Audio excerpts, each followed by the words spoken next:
मोहतरम दोस्तों, आज से तकरीबन 3000 साल कबल जब मिस्र में फिरौन ने बनी इसराइल पर जुल्म सितम ढाए और उन्हें अपना गुलाम बनाया, तब मूसा अलैहिस्सलाम को अल्लाह ताला ने हुक्म दिया कि अब वक्त आ गया है कि तुम बनी इसराइल को मिस्र से निकाल कर बाप दादा की ज़मीन की तरफ ले जाओ।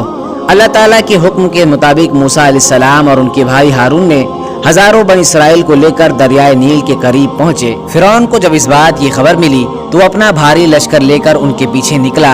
अल्लाह ताला ने मूसा को हुक्म दिया जिसको कुरान करीम में यूं बयान किया गया है, चुनांचे हमने मूसा के पास वही भेजी कि अपनी लाठी समुंदर पर मारो। बस फिर समुंदर फट गया और हर हिस्सा एक पहाड़ की तरह खड़ा हो गया। समुंदर में एक खुश्क रास्ता निकल आया और बनी इसराइल उस पर चलते हुए दूसरी तरफ निकल पहुंचे। फिरौन का लश्कर भी ये देखकर उनके पीछे चलने लगा, मगर जैसे ही तमाम लश्कर दरिया के बीच में पहुंचा, दरिया का पानी आपस में मिल गया और तमाम लश्कर गर्क हो गए सिवाय फिरौन की लाश के।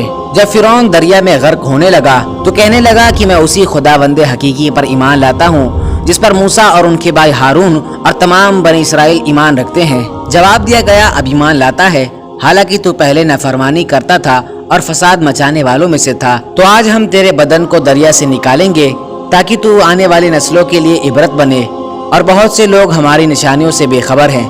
कुरान ने कह दिया कि फिरौन की लाश इबरत का निशान बनकर रह जाएगी। कुरान की तालीम सही साबित हुई। फिरौन की ये लाश 1881 को बहर अहमर से मिली और आज मिस्र के अजायब खाना में महफूज है। नाज़िर, फिरौन ने खुदा होने का दावा किया तो अल्लाह ताला ने उसे गर्क करके उसकी लाश को निशान इबरत बनाया। फिरौन की लाश 1235 कबल मसीह में समुंदर में डूबी हुई थी। 3100 साल समुंदर में पड़े रहने के बावजूद बगैर सड़े गले महफूज है। ये वाक़या इस बात का सबूत है कि कुरान मजीद एक इलाही किताब है। नाज़िर, फिरौन की लाश एक ऐसी वाहिद लाश है जिस पर गोश्त तरोताज़ा लगता है और गोश्त बढ़ता रहता है।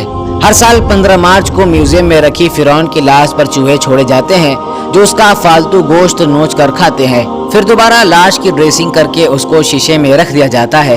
यहूदी और ईसाई के अकीदे के मुताबिक फिरौन की तमाम फौज तो गर्क हो गई थी, मगर फिरौन किनारे पर होने की वजह से बच गया और बाद में अपनी तबई मौत पर मरा। 1898 में मिस्र में पुराने मकबरे दरियाफ्त हुए जिसमें फिरौन समेत दिगर बादशाहों की हानूत शुदा लाशें दरियाफ्त हुई। इस दरियाफ्त के 63 साल के बाद जब फिरौन की मम्मी खराब होने लगी तो मिस्री हुकूमत ने फ्रांस से दरख्वास्त की कि वो फिरौन की मम्मी को खराब होने से बचाए और उसकी मौत की असल वजह दरियाफ्त करे। फिरौन की लाश को मिस्र से फ्रांस लाया गया और माहिर डॉक्टरों ने, जिसके सरबराह मॉरिस बुकाई थे, मुख्तलिफ टेस्ट किए, जिसके बाद पता ये चला कि फिरौन की लाश पर समुद्री नमक के जर्रात थे, जो इस बात का वाज़ेह सबूत है कि इसकी मौत समुद्र में डूबने की वजह से हुई थी। जब डॉक्टर मॉरिस बुकाई को बताया गया कि मुसलमानों की मुक़द्दस किताब में ये लिखा हुआ है कि फिरौन को गर्क करके उसकी लाश को इबरत के लिए महफूज कर दिया गया है, ये सुनकर डॉक्टर मॉरिस बुकाई हैरान हुए और हकीकत जानने के लिए मुसलमान साइंसदान से रुजू किया। उन्हें सूरह यूनुस की आयत नंबर 90 और 92 पढ़कर सुनाई गई।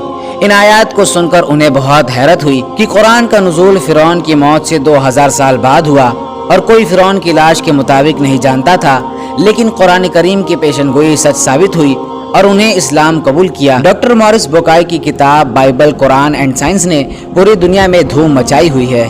नाज़िर, ये बात तो सभी जानते हैं कि फिरौन एक जालिम बादशाह था जो ये कहता था कि आसमानों पर सीढ़ी लगाओ, मैं मूसा के रब को देखना चाहता हूँ। खैर दोस्तों, इस वीडियो के बारे में आपकी क्या राय है कमेंट सेक्शन में ज़रूर बताएं। तब तक के लिए आप अपना और अपने परिवार का ख्याल रखें। वीडियो पसंद आने की सूरत में लाइक और चैनल को सब्सक्राइब जरूर करें, साथ ही साथ बेल आइकन को प्रेस कर दें ताकि हर आने वाली वीडियो की नोटिफिकेशन सबसे पहले आप तक पहुँचे। अल्लाह हाफिज़।